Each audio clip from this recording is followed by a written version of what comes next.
Welcome to MDIS e-Open House today. Today we're going to talk about security, be it cyber security as well as physical security. Today we are proudly present to you Dr. Rama Bhatia, a cyber security expert, as well as Mr. Rosman, a safety officer with 20 years of experience as a professional. So, Dr. Bhatia? Yeah, thanks Dr. Sam for introducing me. Yeah. I am Dr. Rama Bhatia. I'm working here in MDIS and I'm feeling very proud, very happy over there with this MDIS family. Thank you. I would like to introduce you guys here. MDIS is providing lots of cybersecurity courses. It includes the master degree, having the bachelor, the diploma, international diplomas. And the beauty of all these diplomas is that they all include lots of practical skills, which I guess it is required for today's generation especially, right? Like if I see my background experience, I went to so many universities, but I never found this type of practical experience. But when I see this Teesside University, which is awarding all these degrees to our MDIS students, they are doing wonderful job because their curriculum, if you see, Dr. Sam, they are talking about the practical DOS attack. Yep. They're talking about the practical cyber security, the forgery attack, the scripting attack, and that's, I feel wonderful. The students don't feel boring, after 3 lectures, they ask me, hey, the lecture over.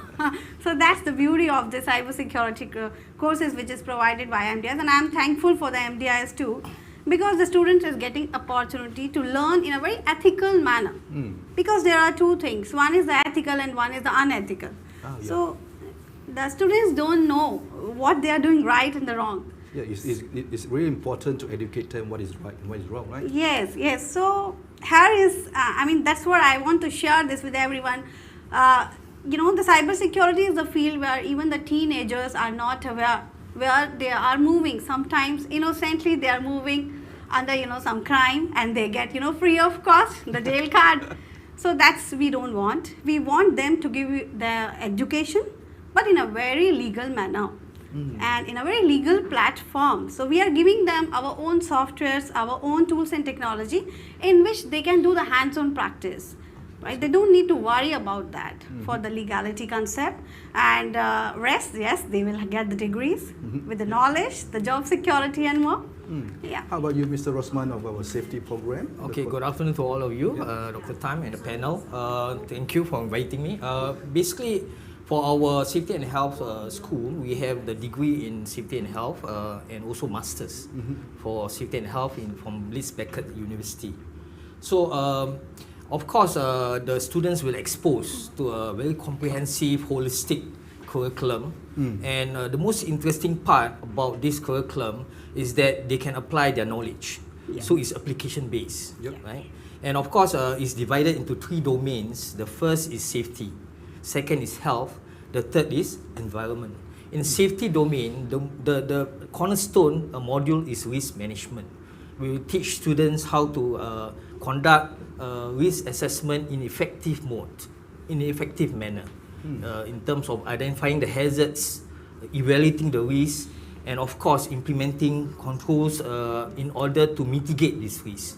And hence they will expose to a higher level of competencies in terms of risk management. On the second domain is about the health domain. The health domain, they will expose to relevant issues, especially current issues, for example, the COVID pandemic. So they will be exposed to assignments related to the issues we are facing now.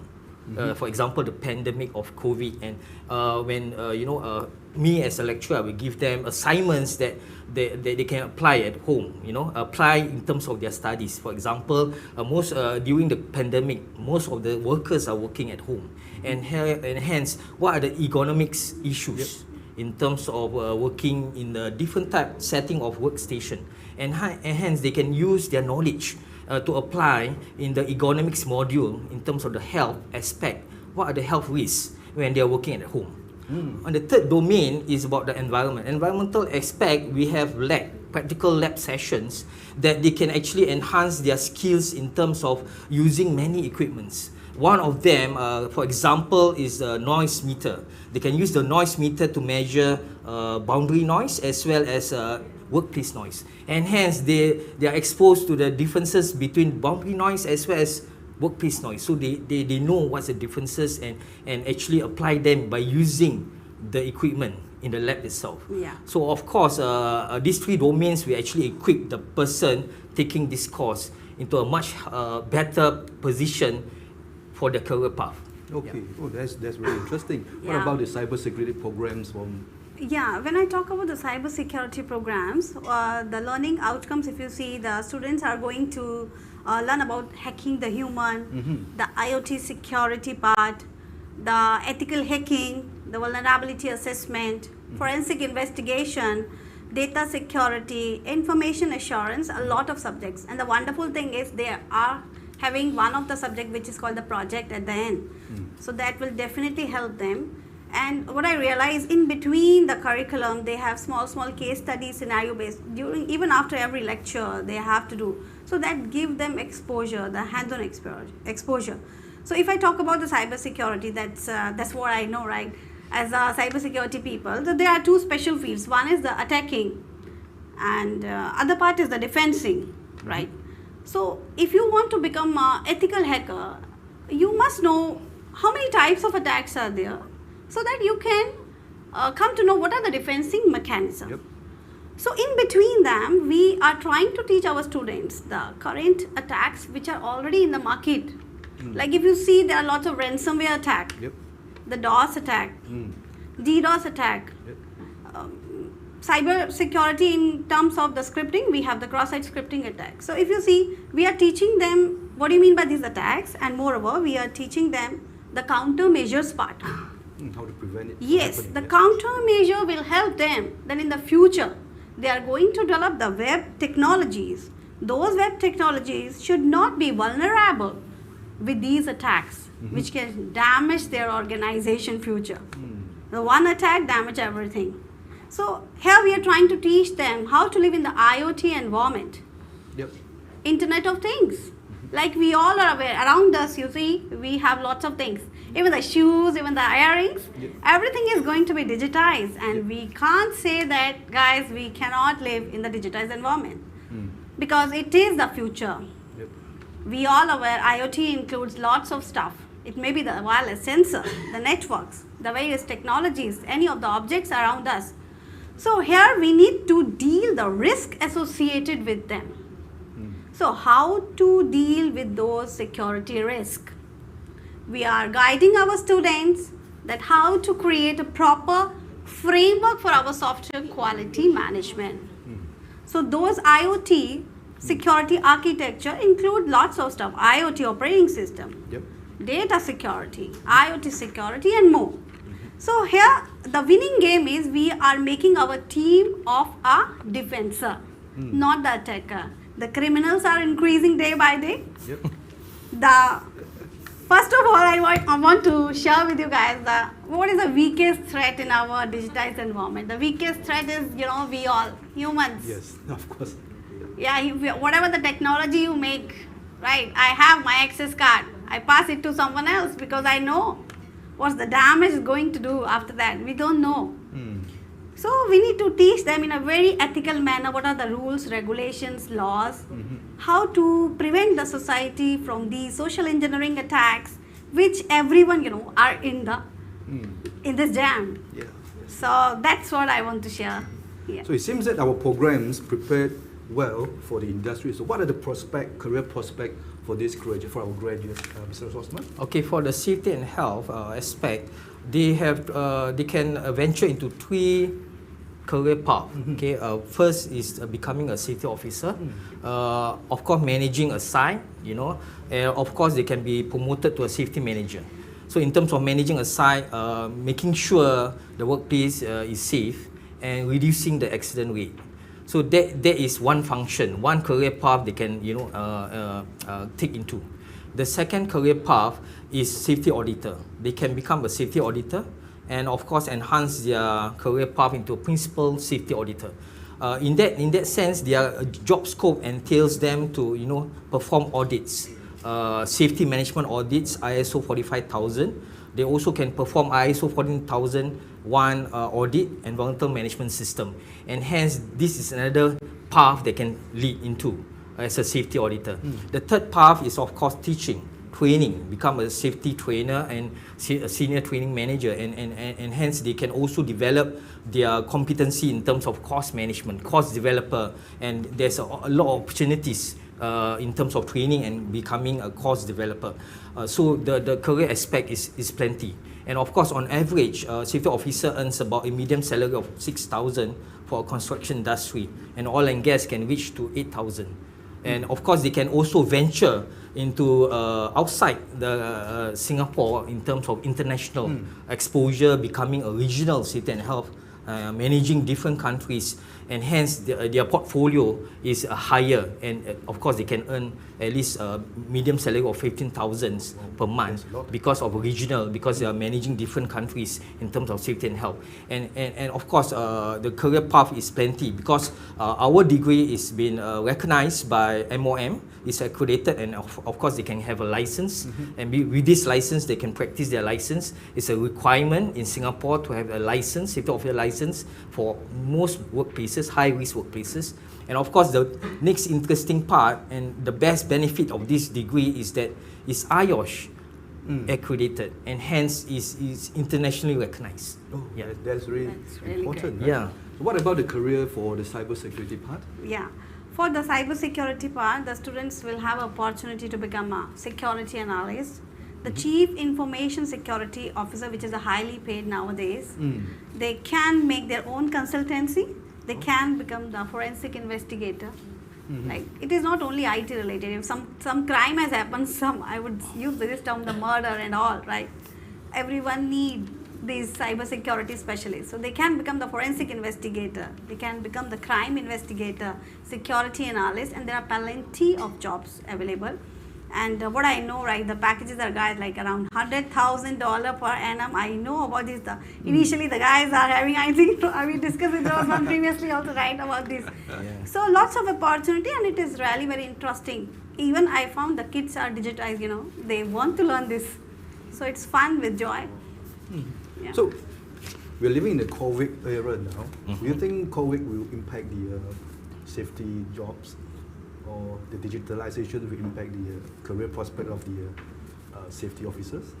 Of course, in terms of globalization and digitalization, we can see is impacting many industries, right?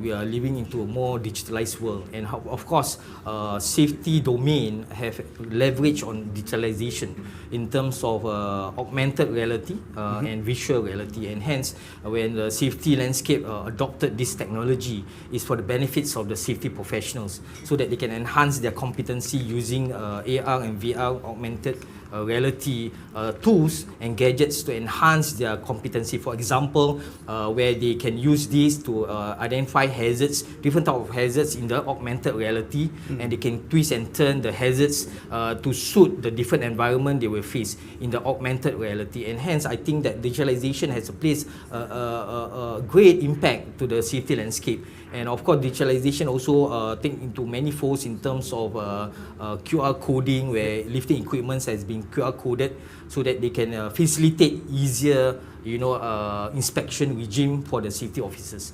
And hence, of course, I agree that digitalization has an impact, but it's a positive impact to the safety landscape. What about the professionals of cybersecurity during this COVID? Right, we can't deny that COVID changed the world. We can't say that COVID, will enhance the quality of human in future. So we need all these IoTs around us. And right now also, if this pandemic has been saved in a very proper manner due to, and thanks to all these online facilities we have. Like, if you see what is the demand of the future, we all need the continuity of our business. Yep. Every country, every organization need the continuity of their business. They need to switch from this transition to the next upcoming normal transition period. They need the facility of remote work in case required for the future also. We have to prepare. Yep. So all these security specialists, the technologies, all these together with tools and technology, all these are working to achieve this today's needs, which we realize after this pandemic, I would say. So we can't deny the world is going to be digitized and it is requirements. We have to prepare. We cannot wait for the next pandemic. Yep. We have to prepare. Yep. So we need the digitization, and we need the digitization with the secure digitization. There are risks involved with them, so we need to make our proper team to defend with them. Yeah. So thank you for sharing with us today. The last one would be, will they provide us with some advice how to protect ourselves from the cyber attack? Or? Yeah, sure. I will definitely advise you guys. I guess nowadays school children are also using this mobile devices, Yes. which is good. But be safe, guys. I suggest you never use, the normal password. You know birthday dates, know your papa's name, father's name, right? No mother's name. And if you are do not share your personal information knowingly or unknowingly. It's very dangerous. Don't become the part of this DOS attack. Don't become the bootnets. Don't become the zombies. Be careful, right? And for the IT people, I suggest, guys, please update your software every time, because whenever some attacks happens, so the IT team is working to give the countermeasures. So if we never update, so there is always a risk. So please update your softwares, whatever you are using. Use the antivirus, use the IPS system, use the IDS firewalls. So be in a very safe zone. So that is my suggestion for you all as a cyber security. Thank you, Dr. Rama. What about safety? Okay, in the safety landscape, for me, my advice is that, of course, if you keep yourself safe, and of course, in order to keep oneself safe in terms of injuries and diseases and so forth, one must change the belief. Changing of belief is one of the elements in safety culture. So in one of our curriculum, we teach them safety culture. So in order to enhance the safety culture, one must change the belief. The belief of oneself that if I believe that the measures or mitigation measures can, prevent accidents or also prevent injuries and spread of disease, I must ensure that the prevention measures are being in place. Correct. Right. So changing of belief is important, because some of them do not believe and hence do not, believe in prevention. Do not believe that safety measures will actually save life, right, and prevent injuries. And hence, changing of belief is one of the cornerstone or one of the elements that one must have in order to ensure that everybody is safe, not for oneself. Thank you, Mr. Rosman. So this will end our discussions today about cyber security as well as our physical securities. And now I would like to bring to you Ms. Amrita to talk about the School of Health and Nursing. Thank you. Thank you, everyone. Thank you, Dr. Sam. Thanks.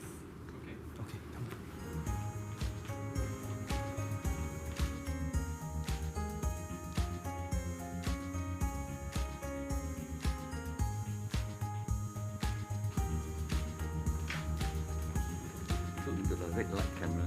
Okay. Okay.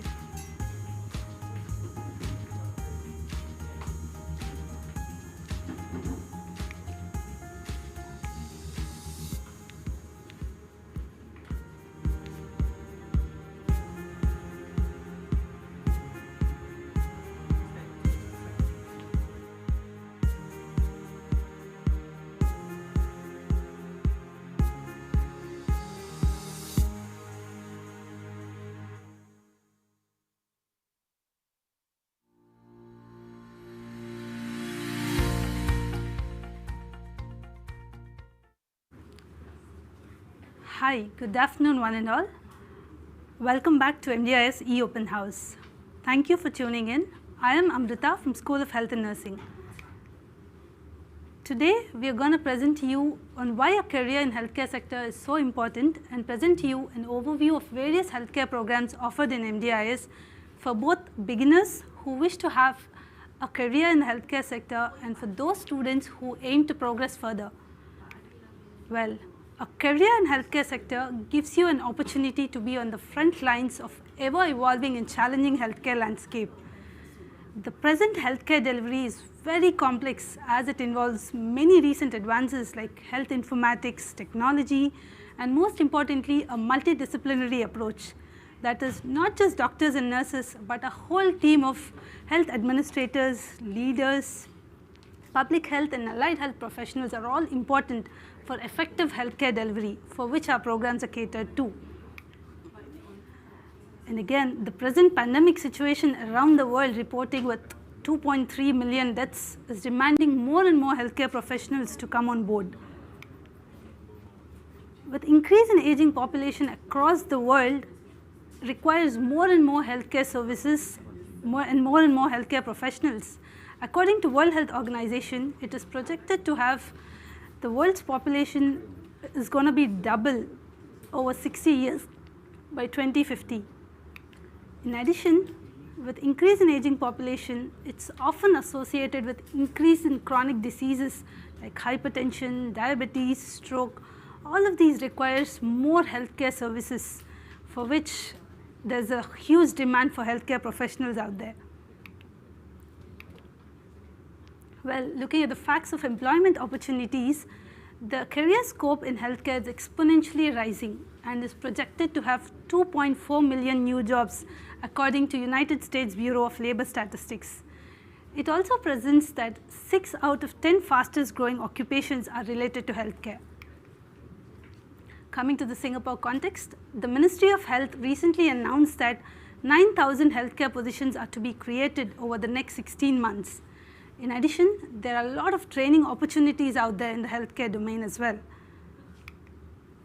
Well, in order to prepare our students for the workforce in the healthcare sector, we are extremely privileged to have partnered with 4 esteemed universities: Edinburgh Napier University, Teesside University, Northumbria University, and Roehampton University. Well, here's presenting you an overview of the whole suite of healthcare programs offered in MDIS. At pre-degree level, we have a foundation diploma in biomedical sciences, and the students graduating from this program could progress on to bachelor's in nutrition science program. At an undergraduate level, we offer 3 different programs by different university partners in different disciplines. We have our BSc Nursing Topper program offered by Edinburgh Napier University, Healthcare Management Topper program by Teesside University, and the Nutrition Science by Roehampton University. Upon graduating from the bachelor's program, students could eventually progress and further their career through our master's programs in different disciplines again, namely Masters of Public Health and Masters of Healthcare Management. Both these programs are offered by Northumbria University. We also have Masters of Business Administration in Health Management by Edinburgh Napier University. Well, why MDIS for healthcare programs? MDIS offers globally recognized and highly competent programs within the healthcare domain in a wide range of disciplines. All our programs also support the healthcare revolution for the new normal in the present pandemic situation. Here's a short video showing our facilities, our dedicated in-house nursing practicum lab, and a tribute to all the nurses.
Hope you enjoyed the video, and thank you to all the nurses out there.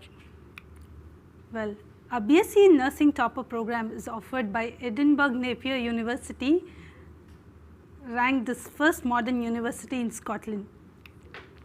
This program is a topper program offered on a part-time basis, making it ideal for working nurses to balance their career as well. This program equips our nurses with a mix of practical skills, research skills, and in-depth subject knowledge skills at a graduate level.